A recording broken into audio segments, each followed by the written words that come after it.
अल्लाह अकबर।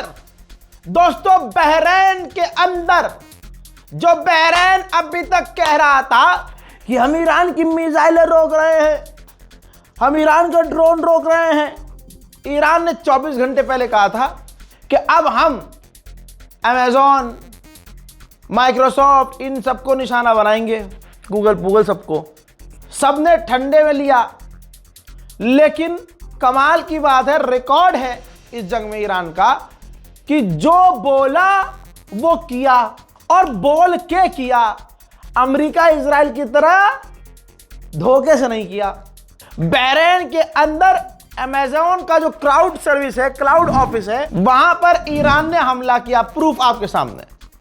बहरैन ने कंफर्म किया है अमेज़न के क्लाउड कंप्यूटिंग डेटा सेंटर पर ईरान का हमला। IRGC ने बहरैन के बटेल्को पर मिसाइल दागी, जहां AWS इंफ्रास्ट्रक्चर है, इससे सर्वर क्षतिग्रस्त हुए हैं और अमेज़न की सर्विस में मुसीबत पैदा हो गई है। हजरात, जब से जंग शुरू हुई है तब से अब तक आज सबसे बड़ा हमला ईरान ने किया है इजराइल पर।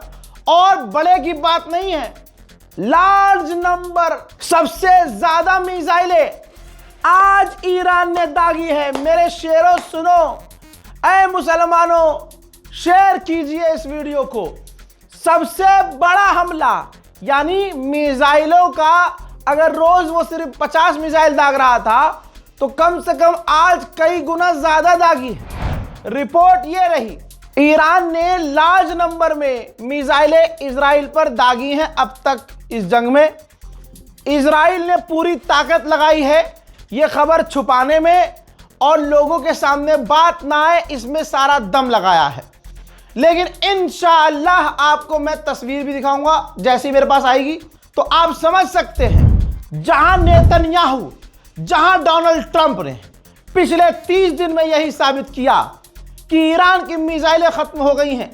डोनाल्ड ट्रंप ने कहा कि ईरान की मिसाइल पावर खत्म हो गई है। नेतन्याहू ने कहा कि हमने उनके मिसाइल प्रोडक्शन को खत्म कर दिया है।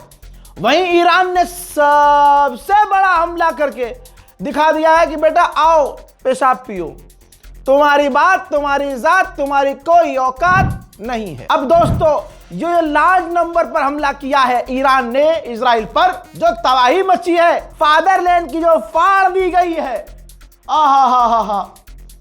मैं तो एक बात कहना चाहूंगा, खैबर में यहूदों को उखाड़ा था। एक ये उसी हैदर के चाहने वाले हैं, ये फादरलैंड की फाड़ रहे हैं ऐसे चड्डी। हाँ, अब इजराइल के अंदर, फादरलैंड के अंदर, जो भारत के हिंदू समुदाय बड़ा प्यार करते हैं, फादरलैंड बोल के आया था इनका अब्बा वहां। हजरात, आप देखिए फादरलैंड का हाल, मोदी खामोश। आप ये भी देखो ना, हमारे प्यारे प्रधानमंत्री मोदी जी कितने अच्छे हैं। फादरलैंड रोज पेला जा रहा है, लेकिन फादरलैंड के लिए भी तो कुछ नहीं बोल पा रहे हैं। देखिए זהו,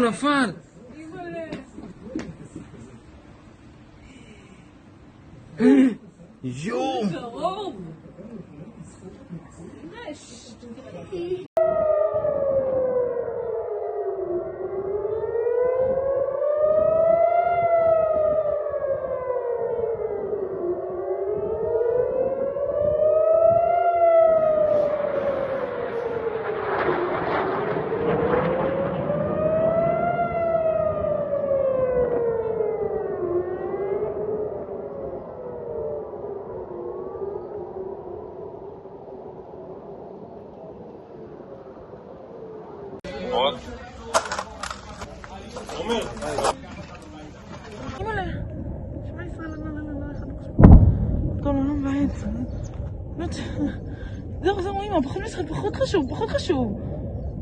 נפילה בוורדים, תראי. לא פחות.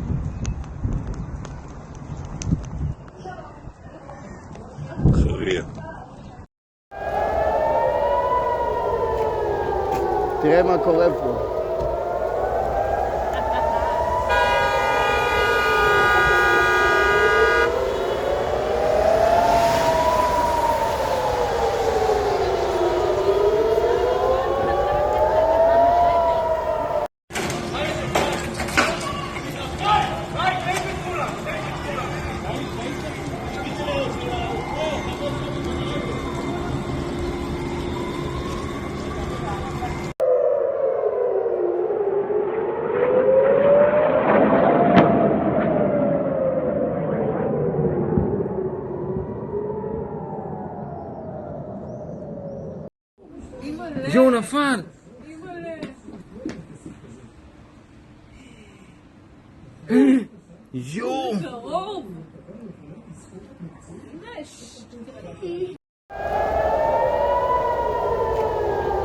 תראה מה קורה פה.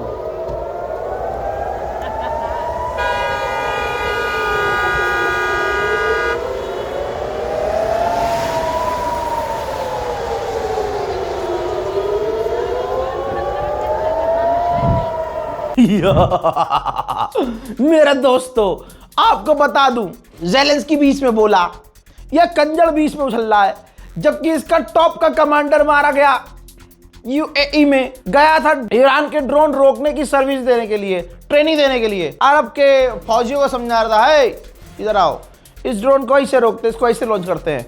ईरान ने वहीं ससुरे का चिकाड़े पर मार दिया ड्रोन, हट तेरी। वो खलास हो गया। अब सुनिए, यूएई खुश नहीं है, लेकिन फिर इसने जो है ज़ेलेंस्की ने बयान जारी किया, कहा कि हम अरब के साथ काम कर रहे हैं उनकी सिक्योरिटी मजबूत करने के लिए। बेटा ज़ेलेंस्की 4 साल से जो रशिया नहीं कर पाया, मैं यकीन से कह रहा हूं ज्यादा दिमाग पे चढ़ गया अगर ईरान के IRGC के, वो 4 दिन में तेरे साथ कर देंगे। ज्यादा भौकाली मत आना। आपको एक बात और बता दूं, अमेरिका के वाइस प्रेसिडेंट ने पाकिस्तान के जरिए ईरान को पैगाम भेजा है कि स्ट्रेट ऑफ हॉर्मुज खोल दो, हम जंग बंद कर देंगे। आप स्ट्रेट ऑफ हॉर्मुज खोलो, हम जंग बंद कर देंगे, और अगर ऐसा नहीं किया तो हम आपके इंफ्रास्ट्रक्चर को और नुकसान पहुंचाएंगे। ईरान ने अभी कोई जवाब नहीं दिया। आज पूरी दुनिया का हर मुसलमान का बच्चा चाहे शिया और सुन्नी हो, कह सकता है ये चीख चीख कर छाती पे हाथ मार कर कि गुलाबी सुअर कुछ भी कहे, हम कहते हैं यकीन से कि ईरान को हमने जितना अब इस 30 दिन में समझ लिया, ईरान कभी नहीं कहेगा कि सीज फायर कर लो। ईरान ने खुद कहा है कि हमने किसी से सीज फायर के लिए कहा ही नहीं है, हमने किसी से बात ही नहीं की है। अल्लाह अकबर, अल्लाह अकबर। भाई ईरानियों का जज्बा, भाई सीज फायर के लिए बोला नहीं, जंग बंदी के लिए कहा नहीं, मतलब वो बिल्कुल जो चल रहा है चलने दो ऐसी की तैसी। भाई 40-45 साल से उनकी तैयारी है। जिनके यहाँ बच्चा पैदा होता था, मगबग इजराइल सुनता था, इजराइल अमेरिका मुर्दाबाद सुनता था, तो जिनकी परवरिश ऐसे हुई है कि बस ये दुनिया के सबसे बड़े शैतान हैं, उनको तो गोल्डन अवसर मिल गया भाई कि पे लेंगे भाई, अब नहीं छोड़ेंगे बाबा अब आप पीछे हट जाओ, अब आपका बेटा लड़ेगा ना। अब इस जंग में किसी का बाप मारा गया, किसी के भाई, लेकिन क्या कोई ईरान से आवाज आई जंग खत्म कर दो ना, उल्टा उधर से दुश्मन कह रहे हैं भाई खत्म कर लो यार, मान जाओ। भाई ब्रिटेन का ऑयल डिपो था इराक के अंदर, मेरी तो हवा निकल रही है भाई, ब्रिटेन मेरे से निकल जाए, पता चले अरब तो मैं जा ही नहीं सकता, इतना अरबों को पेला है मैंने 5 सालों में, अब ब्रिटेन भी नहीं जा पाऊंगा यार, क्या जिंदगी झंड कर ली मैंने तुम्हारे लिए पत्रकारिता करके। मेरी तो एंट्री नहीं है। मेरे दोस्त ये डिस्कस कर रहे थे, भाई जितना तूने पेला है, जितने तूने इन अरब के नेताओं की मट्टी पलीत की है, तू इंडिया में रह रहा है जिंदा, यही बहुत बड़ी बात है। अरब में अगर तेरी एंट्री हुई तो वहीं से अरेस्ट है तू। अब मैंने ब्रिटेन के बारे में ईरान से कह दिया था, भाई ध्यान दे लो ये ज्यादा तेज चल रहा है, मजाक में 2-3 दिन बोल दिया। भाई ईरान ने सीरियस ले लिया, पता नहीं IRGC का कोई कमांडर देख रहा है क्या मेरी वीडियो हैं?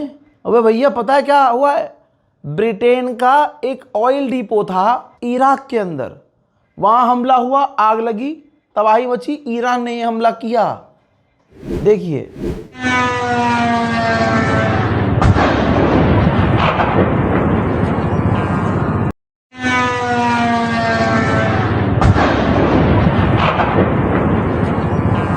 अल्लाह अकबर। उधर अमेरिका ने खुद माना है कि हमारा 16 MQ-9 रीपर ड्रोन गिर चुका है।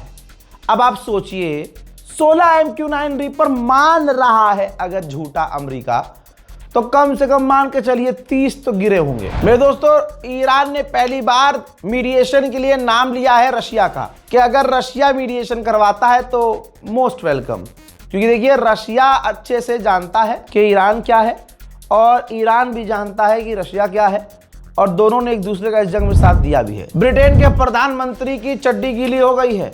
ब्रिटेन के प्रधानमंत्री ने कहा कि जिस तरह से ईरान लड़ रहा है, जो ये जंग लड़ रहा है ईरान, इसका असर ब्रिटेन के भविष्य पे पड़ेगा। हज़रात, मेरा दोस्त मना करते करते काला सुअर अनस चला गया दुबई। आज ही गया है 4 घंटे पहले। मना कर रहा था मत जा मत जा मत जा, लेकिन क्या करे भाई, नौकरी है बंदे की, चला गया। मैंने समझाया भाई बाहर मत घूमना, क्योंकि चुल बहुत है उसके अंदर, कहीं धुआं निकल रहा है, गाड़ी उठा के पहुँच गया। लाइसेंस है ना मेरे भाई के पास, हाँ दुबई का लाइसेंस घिस जाती है बनवाते बनवाते, तो लाइसेंस है बाबूजी के पास। जहाँ धुआं दिख रहा होता है रात को पहुँच जाता है गाड़ी लेके।